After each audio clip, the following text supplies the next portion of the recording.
রাজ পহেলা মে আজকে শ্রমঘন এই নারায়ণগঞ্জে আসলে শ্রমিক সংগঠনগুলো বিভিন্ন ধরনের কর্মসূচির মাধ্যমে আজকের এই দিনটি পালন করছে। যদিও আমরা কিছুক্ষণ আগে নিতাইগঞ্জে গিয়েছিলাম, সেখানে আমরা দেখেছি যে আজকের দিনটাও যে ডে লেবারগুলো আছে, যারা চট্টগ্রাম থেকে যেসব জাহাজগুলো আসে, ছোট ছোট জাহাজগুলো, সেখান থেকে যে কার্গো নামানোর জন্য কাজটা তারা কিন্তু অলরেডি করেই যাচ্ছে। তো আজকের দিনটাও কিন্তু অনেক শ্রমিকেরই স্বস্তি নেই। এটা যেমন মানুষের দৃষ্টি কেড়েছে, তেমনই নারায়ণগঞ্জের বিভিন্ন শ্রমিক সংগঠনগুলো, বিভিন্ন মালিক যারা আছেন বিভিন্ন ফ্যাক্টরির, তারা তাদের ফ্যাক্টরি বন্ধ রেখে শ্রমিকদের এই দিনটির জন্য আসলে তাদেরকে ছুটি দিয়েছেন। এবং আমরা দেখতে পেয়েছি যে শ্রমিকদের বিভিন্ন সংগঠনগুলো তারা মাঠে বিভিন্ন সভা, সেমিনার এবং আলোচনা সভার মাধ্যমে কাজ করছেন, দিনটি পালন করছেন। এবং কিছুক্ষণ আগে আমরা যেটা জানতে পারলাম যে জেলা প্রশাসন এবং শ্রম অধিদপ্তরও আসলে এই আলোচনা সভা এবং তারা বিশেষ দিনটি উদযাপন করেছেন।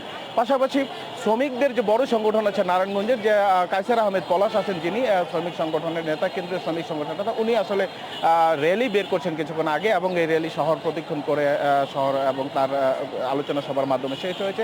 শহীদ মিনারে কিছুক্ষণ পরে একটি আলোচনা সভা শুরু হবে। আসলে শ্রমিকদের অধিকার, শ্রমিকদের ন্যায্য অধিকার এবং শ্রমিকদের প্রাপ্তি যে নারায়ণগঞ্জে যেন ঠিকমতো পায়, এ নিয়েই আসলে তাদের আলোচনার মূল বিষয় আজকে যেটা আমরা দেখতেছি। পাশাপাশি যে জিনিসটা আমরা দেখতে পেলাম যে নারায়ণগঞ্জে শিল্প ঘন এবং শ্রম ঘন হওয়ার কারণে প্রায় 40 লাখ লোক এখানে কাজ করে।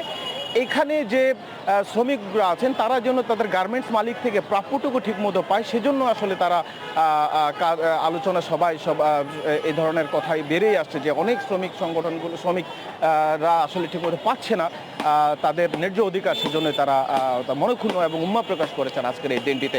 তো আজকের এই দিনটিতে আসলে শ্রমিকদেরই একটা দিবস। নারায়ণগঞ্জে আসলে বেশ উৎসাহর মধ্যে দিয়ে দিনটা তারা পালন করছে। রাজ, নারায়ণগঞ্জের শহীদ মিনার থেকেই ছিল আমার কাছে মে দিবসের সর্বশেষ।